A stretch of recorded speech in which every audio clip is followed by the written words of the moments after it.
She posted one last message on her Facebook page on the very night she died. No one knew why she did it. It was only 7 words long. I mean, it was raw, it was honest, it was explosive. I've never hated someone as much as I hate someone now.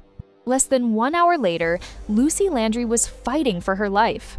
She never thought such an evil day would come when she looked at herself with fear written all over her.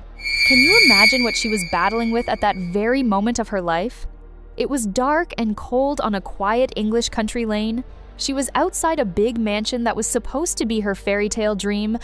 This was supposed to be one of her biggest wishes ever. But there was no fairy tale here. She had been beaten with a heavy granite rolling pin. She became so weak and helpless. And I know you must have been wondering why someone would be so wicked and evil to have caused her such pain. Or maybe the person had sold their soul to the devil, and they felt no pain when they treated people badly. She had been stabbed 23 times. She screamed so loud that people living across the estate could hear her. But what stopped them from coming to her rescue, or even calling the police immediately? She tried to run. She hit the windows of neighbors so hard that it sounded like community chaos. Maybe nobody wanted to get involved. I mean, who knows? She begged for anyone to help her. Maybe they pretended not to have heard her, or maybe they did not actually hear her. And all of that every single desperate, terrifying second happened while her own children were sleeping inside that house. I am not sure if her children did hear her, or maybe they were fast asleep. Now, this is the true story of Harold Landry. He was a self-made millionaire from Louisiana and was very successful in his line of business. He built a massive fortune in the oil industry. I think he had always wanted to travel to places, maybe for vacation, to show off his wealth and fame. Not quite show. He then moved to England to live like a rich country gentleman, but in his heart was evil, and he carried a very dark secret that no one knew about but himself. It was a darkness that would eventually destroy everything he said he loved, and maybe everything he had built too. This is also the story of Lucy Davies. She was a good, caring, loving mother who was a very talented musician. In fact, one of the most talented and sought-after musicians that people loved. Her fans always wanted to hear her music because there was something extraordinary and exceptional about it. She was a woman who just wanted to be free again. She did not want to be bothered and imprisoned emotionally. She would do anything to be happy with herself. And finally, this is a story of what happens when a man with too much money and too much rage decides one thing without thinking of the outcome. If he can't have her, then no one else will. This one thing is what people do not know. Harold grew up in a very large family in Louisiana with about 12 brothers and sisters. I am not sure if the family loved and looked after one another.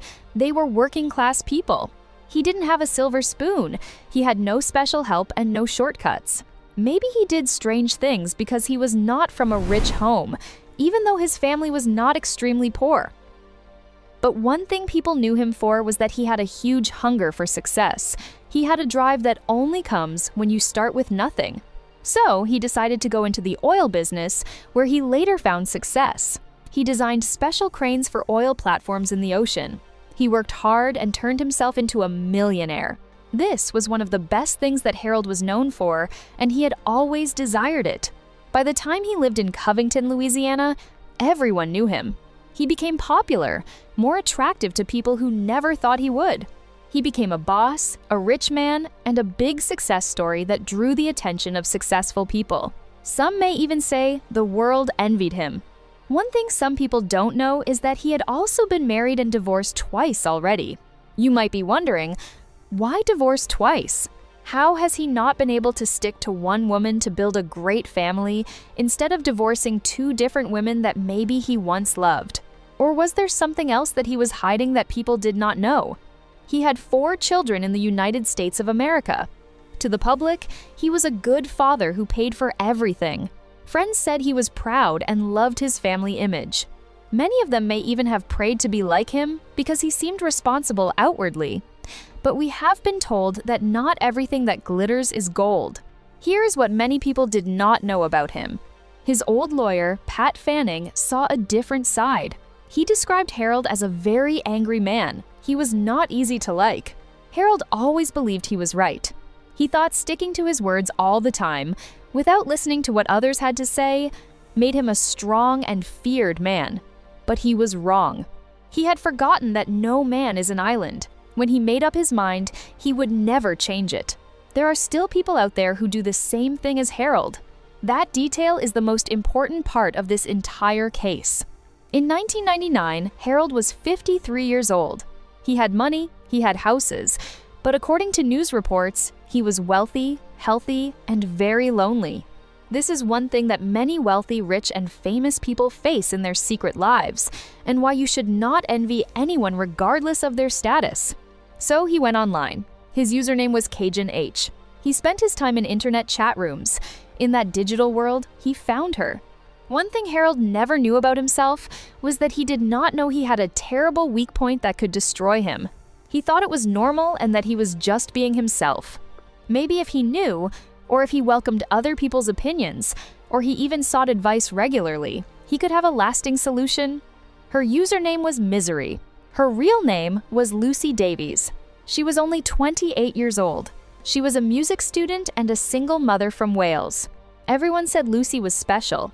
Neighbors said she was bright and full of life. She knew everything about classical music. She was warm, she was funny, and she was 25 years younger than the millionaire in the chat room. The relationship moved very fast. Harold flew to the UK. A romance began almost instantly. Soon, Lucy was pregnant. Harold saw a chance for a brand new life. He wanted a fresh start. They got married. Lucy moved into a world of wealth. And then Harold did something strange. He left Louisiana. He left his oil business and his friends.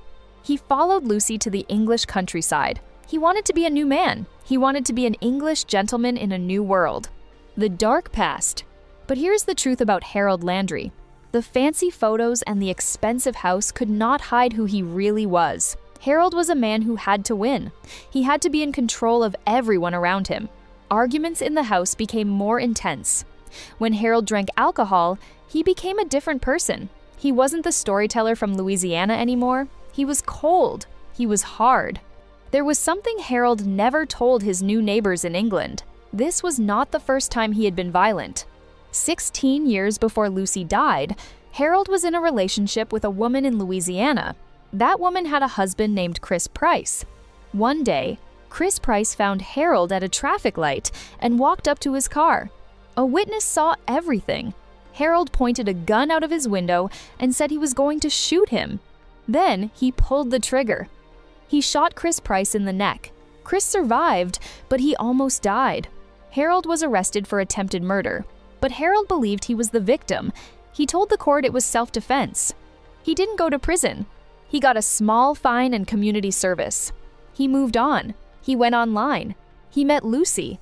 And no one in England knew about his violent past. The final night. Monday, the 1st of February 2010. The marriage was dead. They were living in the same house, but in different rooms. It was a daily humiliation for Harold. Lucy went to her Facebook page and posted those 7 words about how much she hated him. Less than an hour later, the final fight started. They fought about the divorce. They fought about furniture. Harold tried to take Lucy's phone. The fight moved into the kitchen. Harold claimed Lucy pushed him and that he threw a rolling pin at her in a panic. He claimed she had a knife first. He said he was just protecting himself. The judge did not believe him, because what happened next was a hunt. Lucy ran out of the house into the dark. She was bleeding and hurt. She tried to find help. Harold followed her. He caught her by a hedge and stabbed her 23 times. Many of those wounds happened while she was already lying on the ground. Inside the house, her 2 children were still there. They didn't know their mother was dying outside. Police found Harold walking on a dark road near the house. He seemed very calm. But before he started walking, he did something cold. He drove to his new girlfriend's house. He gave her £30,000, his car keys, and signed blank checks. He was preparing for what was coming. In 2011, the trial began. The prosecution showed that Harold was not a man in a panic. He was a man who wanted to stay in control. The jury only took a few hours to find him guilty of murder. Only then did they find out about his past shooting in Louisiana. The judge sentenced Harold to life in prison. He called the attack unforgivable. The evidence was clear. You don't stab someone 23 times by accident. You don't give away your money and car keys if you are in shock. Harold Landry was a man who always played the victim. But in reality, he was a man who would rather kill than lose control. That is the story of Lucy Landry. We will see you in the next one. And please make sure to subscribe to this channel for more true crime stories and leave a comment below if you do have any questions and thoughts.